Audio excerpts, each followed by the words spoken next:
See me do my dance in my $1,000 pants. Whole lot of choppers in your ass. Yeah, that's what I'm jamming out to for this week of October 2020, the 17th today. Yeah. So, yeah, man. New song by Sada, baby. That thing jamming. What else I was listening to? Oh yeah, that Metro Boomin and 21 Savage. Running, slow down. Oh, Lord. Straight heat. I gotta check that out too, man. But yeah, man, today, I was watching a video and they were talking about the American dream. And it's funny because the American dream, what is the American dream? Well, they got us programmed in this country. It's two sides to the coin, you know what I mean? On one side, they got us programmed to think that we need this big old house, brand new car, all these name brand clothes, you gotta have some nice shoes, jewelry, all of the above, brand new phone, whatever, But, there's two sides to this coin because, at the end of the day, I was watching a thing that was talking about if you got a roof over your head, you got clothes on your body, you got food on the table, right off the rip, you're doing better than 75% of the population. That's crazy because yeah, you take those things for granted, you know what I mean? But it's a trap if you think about it in a way because it's like, you get programmed to think, I need to have a brand new house.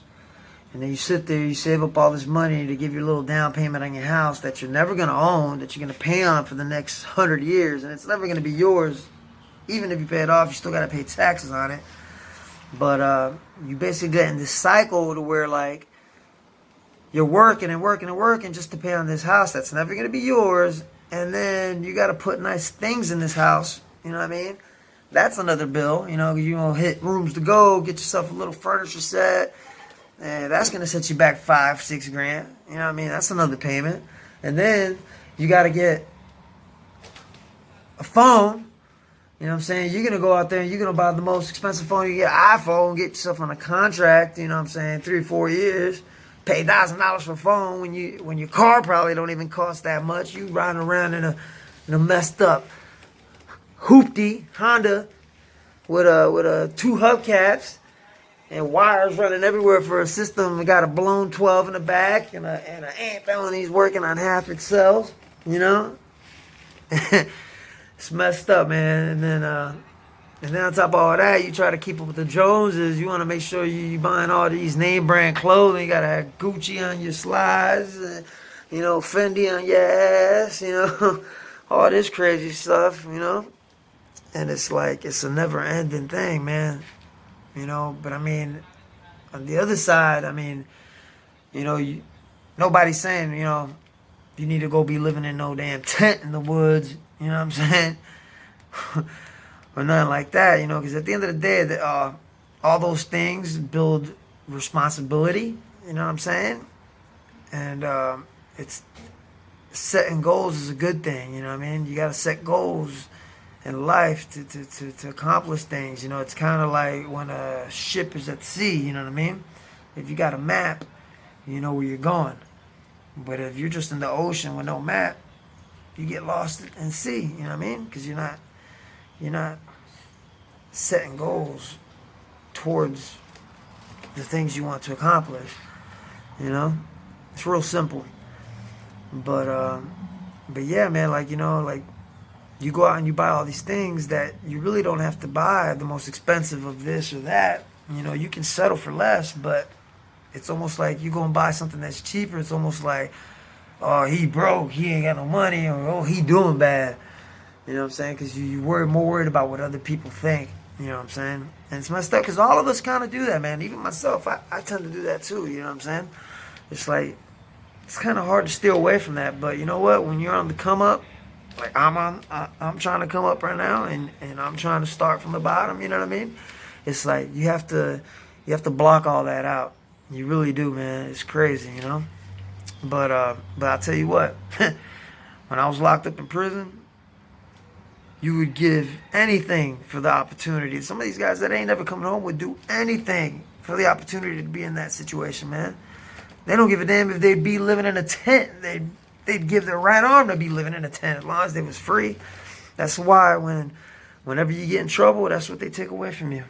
Is your freedom, time, because you can't get it back. That's the one thing you can't get back. That's the one thing that money cannot buy. Is time. That's why when you do something bad, that's the punishment you get.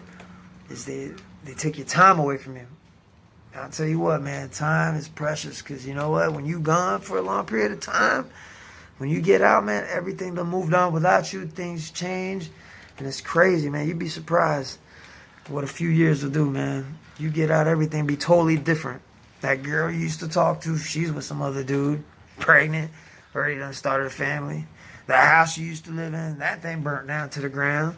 It ain't there no more. All the stores you used to go to, they went out of business. They're not around no more. You know what I'm saying? All the people you used to talk to, yeah, homeboy down the street, he got shot, he dead. Yeah, oh yeah, homeboy, yeah, he died from an OD. Oh yeah, you know, all kinds of craziness, man. You know, and God forbid, you know, your auntie, oh yeah, she died. You know what I mean? You might lose some relatives too, you know what I mean? And that's sad, man, because, you know, you never want to, that's the one thing you never want to go through when you locked up is losing a loved one. Oof, that right there hurts, man. I seen grown men cry. I seen grown men cry getting the bad news sent to them while they was locked up that they lost a relative, you know what I'm saying? And, you know, that's crazy, though, man, because when you're locked up, you know, I thought they weren't allowed to just walk up and tell you something like that, you know what I mean? I mean, and most times they don't. You know, most times I think what they'll do is they'll have like a preacher or somebody or a counselor or somebody talk to you. They'll pull you off to the side and they'll tell you what happened, you know what I mean? But I've seen it to where they tell the guard what happened and the guard will walk right up. This is in the county jail, not in prison. In prison, they'll send you to the counselor or something like that. I don't know if it's never happened to me, but I've seen it. But in the county jail, I've seen it to where they walked in, they gave the dep a message, and he walked right up to the inmate and told him, hey, whatever happened, the fucking inmate burst out into tears. They got to pull him up out of there and put him somewhere else because he acting all crazy. It's funny, one time, I'm going to tell y'all something. This messed up right here so you can see what people go through in there, man, how hunger will override everything, man. I seen a dude, man, they went in there and they told him, hey, man, supposedly his stepfather or something passed away, but obviously they were close because as soon as they told him, he started bursting out in tears and screaming and all kinds of stuff. Man, I ain't even gonna lie to you, man. They pulled him out of there for like 15 minutes and then he came back. I ain't even gonna lie to you. When he came back, man, he tried to use the old sympathy card, man. First thing came out of his mouth, I was like, yo, man, I walked up to him, I was like, because I knew him from the streets, you know, and I had been locked up with him before in the past. As soon as I seen him, I was like, hey, man, yo, I don't understand what you're going through, man, but I just want to let you know my condolences. You wanna know what that man told me, man? He was like, yo, Ronnie, yo, man, you think I could bum a soup off you? I was like, oh hell no, man. That's sad, man. That goes to show you, man. That's crazy. You try to pull it, and you know what's messed up? I didn't even give that man the soup, man. I ain't even gonna lie. I didn't even have the soup together, man. That's the one thing when you locked up, man, is hunger, man. Boy, you be surprised. You do some crazy things when you hungry, man. I done stole from the deputy. I done ran behind the desk, their bubble little area that they sit in. I've ran behind them when they wasn't looking and stole their lunch. I stole 2 bags of bagged lunches one time. And guess what? This is one for you. I got caught because I got caught on the camera. And guess what? They charge you with a petty theft, man, when you get caught doing that. I got charged. They actually gave me extra charges for doing that, man. All because I was hungry, man. I was so hungry that I was forced to steal, man. I stole from the deputy when he got up and walked away. And they actually gave me those charges, man. I'll tell you what, this is messed up. I'll tell you exactly what happened. One day I was sitting around the table playing dominoes with everybody. And basically what happened was the deputy, he got up, he walked away, right? As soon as he walked away, my guys were all looking out for me. They're like, yeah, go ahead, run. As soon as he walks away, I go running. So I jet, bang, I'm behind the desk. I go up in there, boom, boom, Domino's, pizza, and Snickers, bah, I take that, boom. I'm munching. Next thing you know, man, a couple of hours go by, because obviously he didn't see me. It's like 9:30, 10 o'clock at night. I hear somebody knock on my bunk. Bing, bing, bing, bing, bing. Wake up, Garcia. I was like, damn, what's up? He goes, get up. Puts me in this room, man. I'm talking about the room where wherever you do something bad, they stick you in this room where it's just like a flat concrete bench. And it's cold as hell, man. They don't give you no blanket, nothing. It's just cold as can be, man. Puts me in there. He goes, all right, man. He walks away, closes the door. I'm like, damn, what'd I do? Next thing you know, he comes back. He goes, you know why I brought you in here, right? I was playing dumb at first. I was like, nah, man, what you talking about? He goes, why'd you run behind my desk? I was like, oh, damn, man. This man caught me, man. He goes, why'd you run behind my desk? I said, man, I ain't even gonna lie. At this point, I'm like, I'm gonna tell him the truth. I said, man, I can't even lie to you, man. I was hungry, man.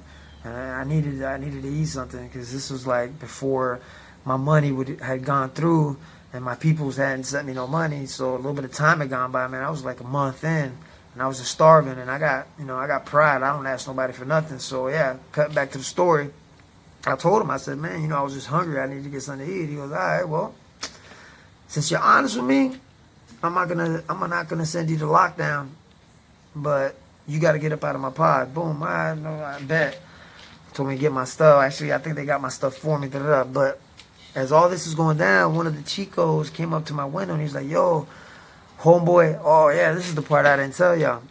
Basically, when it went down like a week prior to that, my money had hit. But since I owed the county jail money, I wasn't able to put the money on my account. I actually put the money on one of the people that I thought was cool with me. I put it on their account, but they were one of the people that was sitting around the table when we were playing dominoes that was looking out for the debt. Come to find out, man, that dude that I put the money on his account, and the next day is when the money was going to hit the account for us to get all this food that I ordered, the dude ratted on me, man, so he could keep all my food. So yeah, man, basically they moved me up out the pod. Homeboy kept the money, man, and I sent a kite over there to try to get him to send food. That dude straight played me. You know what's messed up? That dude was trying to act like he was the biggest gangster in the Tampa Bay area. He been hustling all this. Yay. He was in jail because he burned somebody's house down because they didn't pay him his money. He was talking all this cash hard shit. And I kind of find out, man, the dude that I least expected is the dude that ratted on me, man.